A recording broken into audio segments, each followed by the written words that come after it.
के बाद भी सबको नहीं मिलती और ये केवल हनुमान जी की वजह से उसे मिल रहे हैं।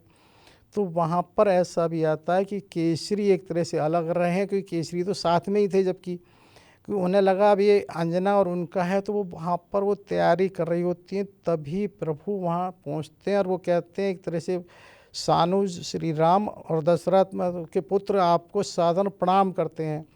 तो माता अंजना की स्थिति एकदम इतनी भाव विवल हो जाती है, क्योंकि प्रभु और सामने इस तरह से प्रणाम करें तो वो ऐसा आता है कि सब सुध-बुध खो जाती हैं और हो सकता है कहीं गिरती। लेकिन जब भी माता जानकी जी ने पास में उनको संभाल लिया है और वो उस तरह से जब संभालती हैं तो उनको चरण वंदना करनी होती है। क्या होता है कि फिर वहाँ पर इस तरह से परिचय की बात आती है। जब प्रभु से मिल लेती हैं तो ये वानरेन, सुग्रीव हैं, जामवंत, अंगद हैं, अन्य मुखों का होता है। क्या होता है जानबूझ के, क्योंकि जो विभीषण हैं वो सबसे अंत में आते हैं, क्योंकि वो इस चीज़ को समझते हैं भाई पहले स्वपरिवार लोगों का आपसी परिचय होना चाहिए, मिलन होना चाहिए, वो तो एक अपरिचित हैं। तो वहाँ उस समय हनुमान जी परिचय कराते हैं। ये इस तरह से राक्षसेंद्र, एक तरह से राक्षसों के जो अधिपति कह रहे वो हैं विभीषण हैं। तो वो चौंकती हैं, विभीषण वो तो रावण है। वो तो वो कहते हैं नहीं, उसको तो प्रभु ने संग्राम में सुला दिया और वो है। तो फिर एक तरह से संक्षिप्त में सारी चीज़ें कहानी उनको सुनाते हैं, इस तरह से ऐसा हुआ। तो वो एक क्रोधातुर हो जाती हैं, बोले अरे तू मेरा पुत्र ऐसे कैसे हो गया, और तूने मेरे दूध की लाज नहीं रखी, और कैसे इसको तूने ऐसा हो गया, तेरे होते हुए प्रभु को ऐसा करना पड़ा है, तूने मेरे को लजा दिया, तेरे होते हुए तुझे तो वहीं मसल देना था। तो वो बच्चे की तरह से एकदम डरते हुए बोले, माता अब आप मेरी बात सुनो, हम में सबसे वयोवृद्ध जामवंत जी हैं जो यहाँ उपस्थित हैं, उनसे आप पूछ लो। उन्होंने ही ऐसा करने से रोका था। उन्होंने ये कहा था कि किसी भी कर्म का श्रेयस हमारे स्वामी को मिलना चाहिए, सेवक का धर्म नहीं है कि उसको श्रेयस को ले। तो ये इस तरह से जब उन्होंने कहा अच्छा फिर ये बात तेरी सही है कि हाँ उन्होंने तुमने अनुशासन स्वीकार किया, अच्छा किया है। तो क्या होता है जब इस तरह की बात हो रही होती है तो कहीं माता की अंजना की दृष्टि जाती है लक्ष्मण जी पे। वो कहीं ऐसा लगा मुस्करा से रहे हैं, तो उन्हें लगा कि ये महसूस कर रहे हैं एक अतिशयोक्ति है। तो वहाँ पर वो उसी समय एक तरफ जाती हैं और कहीं ऐसा प्रसंग आता है, क्योंकि वात्सल प्रेम उनका झलकता है, तो जिसकी वजह से वहाँ दूध की धार इस तरह से बहती है, जो शिखर है वो पूरी तरह से जमींदोज हो जाता है। तो उसके बाद तो फिर लक्ष्मण जी को कुछ कहना ही नहीं था, वो माता अंजना के ही चरणों में एक तरह से होते हैं। और फिर क्या होता है कि माता अंजना इतनी भाव विवल हो जाती हैं कि प्रभु मैं आपको क्या समर्पित करूं, मैं आपको क्या करूं, मैं अपने पुत्र को ही आपको समर्पित करती हूं, इसे अपनी सेवा में रख लो। वहाँ से प्रभु ये कहते हैं अच्छा नहीं, मैं आपके आदेश का पालन करूंगा।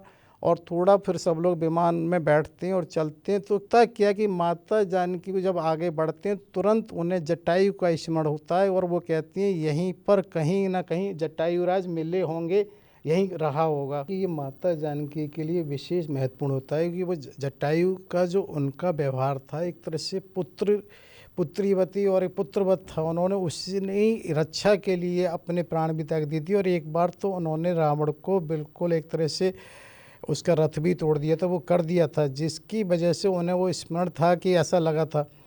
तो वहाँ भी प्रभु ये कहते हैं केवल तुम्हारा समाचार देने के लिए ही उन्होंने अपने प्राणों को शरीर में रखा था। और सब लोग एक तरह से उस स्थान को ऐसा झांकते हैं विमान से जैसे कि वो अभी भी वर्तमान में हैं।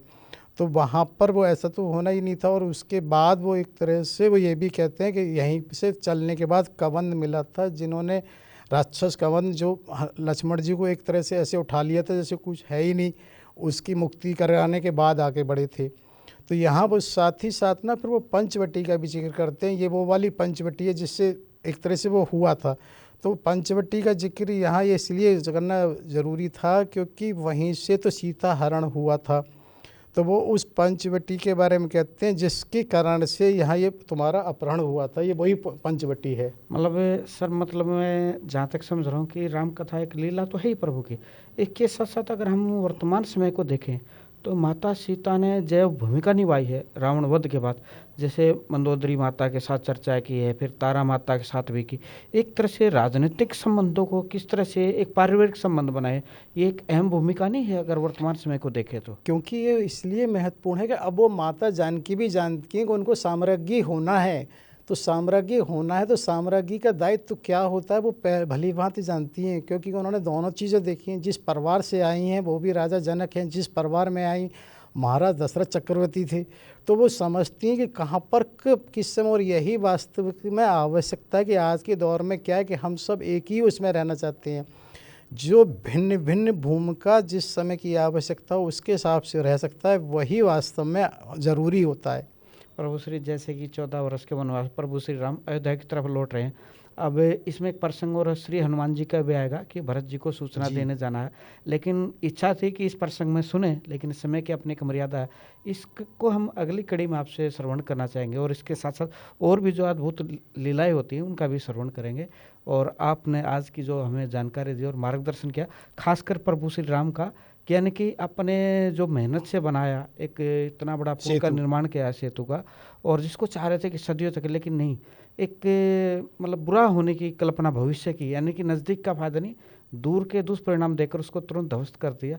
ये एक अद्भुत प्रसंग था हमारे लिए, और आपने इसके लिए जो भी जानकारी दी, मार्गदर्शन किया, आपको हम धन्यवाद करते हुए जय सिया राम कहेंगे। फिर मिलते हैं अगली कड़ी में, और दर्शकों से भी ये कहेंगे आप देखते रहिए इसको और इस पर मंथन कीजिएगा श्रवण से ज़्यादा। इन्हीं शुभकामनाओं के साथ, शुभ विचारों के साथ, जय सिया राम। जय सिया राम। सभी श्रोताओं एवं दर्शकों का भी कोटि कोटि आभार तथा होने वाली गलतियों के लिए क्षमा याचना। जय सिया राम।